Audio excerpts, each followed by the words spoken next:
राधे राधे जी। कैसे हैं आप सभी लोग? आप सभी लोग स्वस्थ होंगे, कुशल मंगल होंगे। आप सभी के स्वास्थ्य और कुशल मंगल की कामना मैं ईश्वर से करती हूँ कि आप सभी लोग स्वस्थ रहें और कुशल मंगल रहें। एक बार दो औरतें आपस में बातें कर रही होती हैं। एक औरत दूसरे को कहती है, तुम्हारे बेटे की अब तो सरकारी नौकरी लग गई है। अब उसके हाथ पीले कर दो, अब उसकी शादी कर दो। बहू को ले आओ, क्यों हर रोज अकेले ही काम से मत्थामारी करती हो? बहू आएगी, घर को संभालेगी और घर का कार्य भी देख लेगी।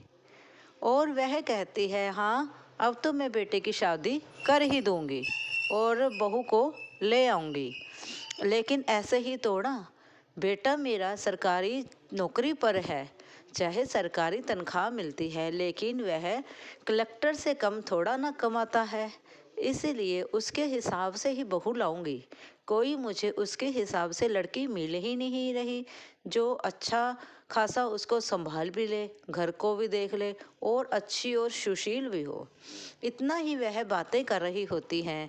इतने में उस औरत का जो पति है वह घर पर आता है और कहता है कि तुम जरा देखो, उनकी बेटी अब आ रही है, हम उनकी बेटी से अपने बेटे की शादी क्यों ना कर दें।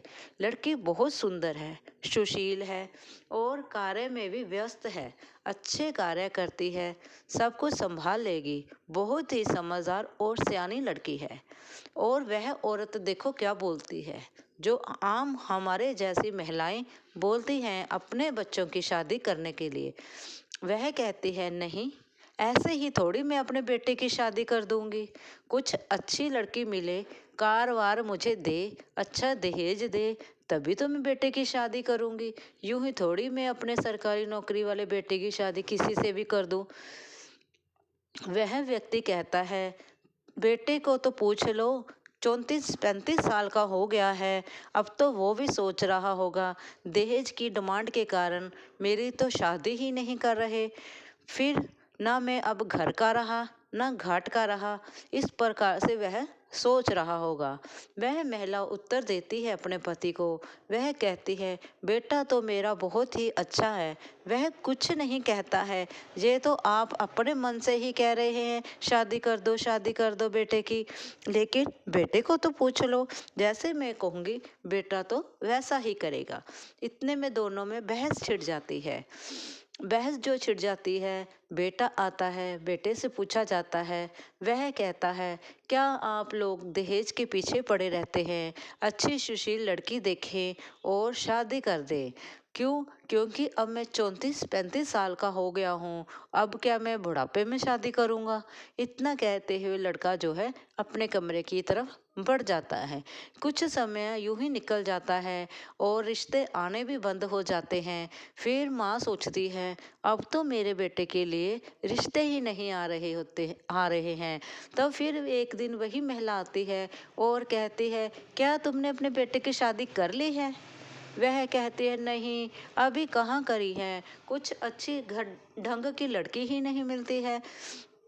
फिर वह महिला देखो उत्तर देती है, लड़की क्या ढंग की मिलेगी, इतनी ज़्यादा उम्र हो गई है, सरकारी नौकरी है, कलेक्टर जितनी तनख्वाह है उसकी, इतनी ज़्यादा हैसियत वाली लड़की तो मिलनी ही मुश्किल है।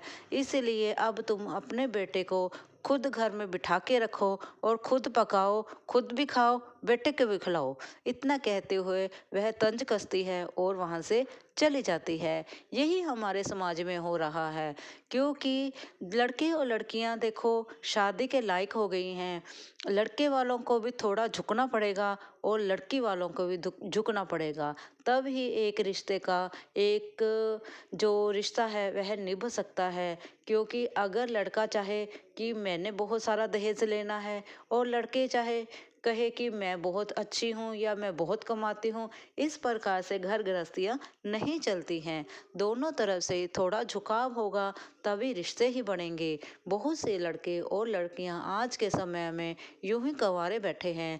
34-34 35-35 साल के लड़के लड़कियां हो गई हैं, जिनके लिए पहले तो बहुत रिश्ते आते हैं, समय समय के हिसाब से रिश्ते आने ही बंद हो जाते हैं। क्यों? क्योंकि वह एक दूसरे की तरफ झुकाव ही नहीं रखते। इसी प्रकार से हमें भी इन सभी चीज़ों से परे होकर अपने बच्चों को सही ढंग से इस प्रकार से उन्हें परवरिश देनी है कि कुछ झुकना हमें भी पड़ेगा। हम माता पिता हैं, हमने बच्चों को अच्छी परवरिश दी है, उसी प्रकार से हमें भी इस समय सियानप ये दिखानी होगी कि हम अच्छा व्यवहार देखते हुए, अच्छा सब कुछ देखते हुए, मेल मिलाप देखते हुए बच्चों के रिश्ते करने चाहिए, ना कि दहेज के पीछे भागना चाहिए।